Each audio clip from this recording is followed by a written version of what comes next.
Welcome to the Authors Studio at BookExpo America 2013 in New York City. We're sitting with author Scott Reich, who's written a book called The Power of Citizenship, Why John F. Kennedy Matters to a New Generation. Scott, welcome. Thank you. It's great to be here. Good. First book, right? First book. This is it. Yeah. How'd you like it?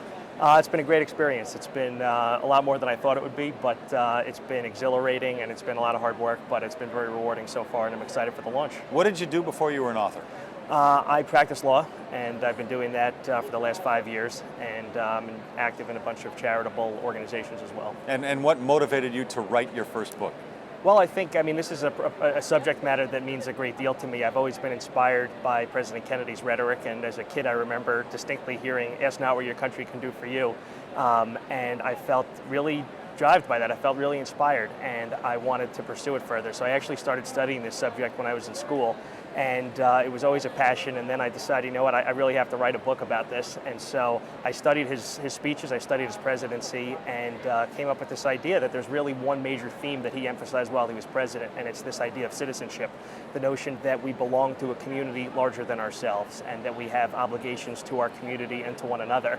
And I think that today, in the 21st century, we live obviously in a very partisan political climate. And more than ever, I think we need to return to this idea that we're on the same team. Now, you're 29 years old. I am. You were born long after JFK was assassinated. Sure.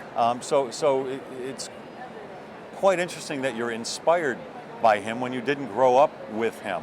How are other people of your generation responding to the book?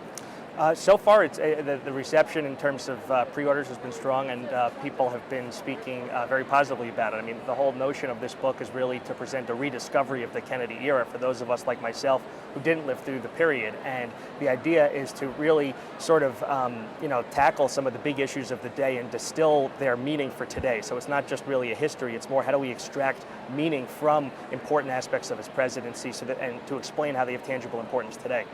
Your parents were alive when he was president. Yes. Did they talk about him at the dinner table? Did they tell you this was a great president? Did they talk about Camelot and Jackie and the kids and all that stuff? Absolutely. Both my parents are Kennedy fans, and as you mentioned, grew up in this era. My mother was always fascinated by Jackie, and we had a couple of photos up in the house, and she had the famous pearl necklace, and she was always, inspired by her grace, and my dad was always inspired by Kennedy's rhetoric. So absolutely, they talked about it, and we talked a lot about history around the dinner table when I was a kid. So this was definitely something that was on the radar. As you did your research and you read through his speeches and you read through his history, his bios, what struck you? Was there anything you were surprised by? Was there anything that made you say, "Whoa"? Well, I think one of the things that was very refreshing in my research relative to where we are in the modern political climate is that President Kennedy was very willing to admit a mistake when he made one. So, for instance, it's well known that in the first few months of his presidency, the Bay of Pigs invasion, which was a total failure, was launched. And he very famously came out and gave a press conference and said that he was the responsible officer of the government, and even though he was not the one who had planned the invasion, it was hatched during the Eisenhower years with the CIA, he took responsibility for it. And I thought that that was something that was, he'd been criticized on the campaign trail in 1960 as someone who was not very experienced, and here he was, the first major decision of his presidency, and it was a total bust. But he came out, and I think that people, the polling actually right after the Bay of Pigs, his approval rating skyrocketed to almost 80%, and I think that reflected a general perception that it was nice to hear someone actually being honest and admitting a mistake. And I think that ingratiated him with the public and enabled him to challenge them in ways that other presidents had not. I use the term Camelot because a lot of people Sure. felt it was Camelot when he was the president, but as history goes on, as time goes on, we learn more and more. We see more and more warts. Sure. I'm sure you saw the warts. Did that color your thinking about him at all? Not really. For me, there's a distinction between what people do in their public life and what they do in their private life. And of course, as you said, there have been a lot of histories about all the shenanigans that have taken place. But the focus of this book was really more about dissecting this concept of citizenship, this idea of public service.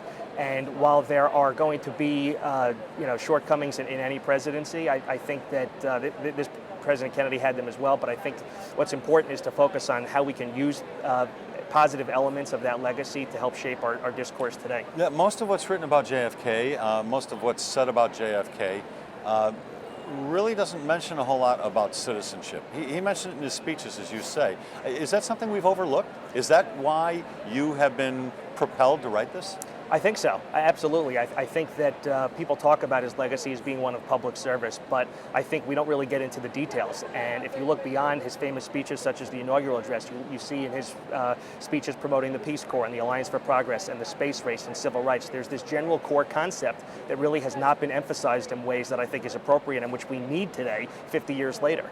Well, even before he became president. Sure. Enlisting in the military. Yes, I mean this was a person, and you don't have to look further than his own household. His father, Joe Kennedy, who was one of the wealthiest men in America, actually tried to avoid service to the extent he could in World War I. And here we have this son of privilege and perhaps more to lose than many others in his generation. And he decided he was going to sign up, and despite his health issues, he actually put pressure on his father and others to make sure that they could kind of tweak the medical exam a little bit to make sure that he would get in. And of course, he became a hero.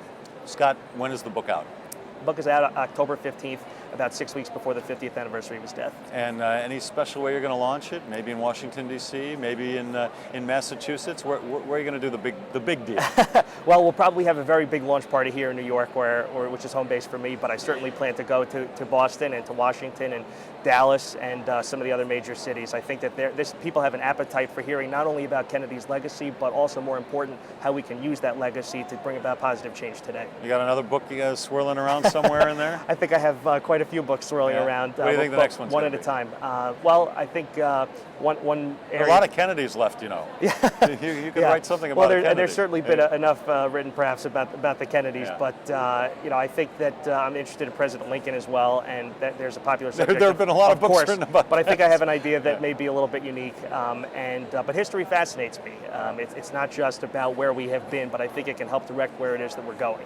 Well, Scott, thank you very much. Thanks for having Scott me. Reich. The book is called The Power of Citizenship, Why John F. Kennedy Matters to a New Generation. Lots of good luck to you. Thanks so much.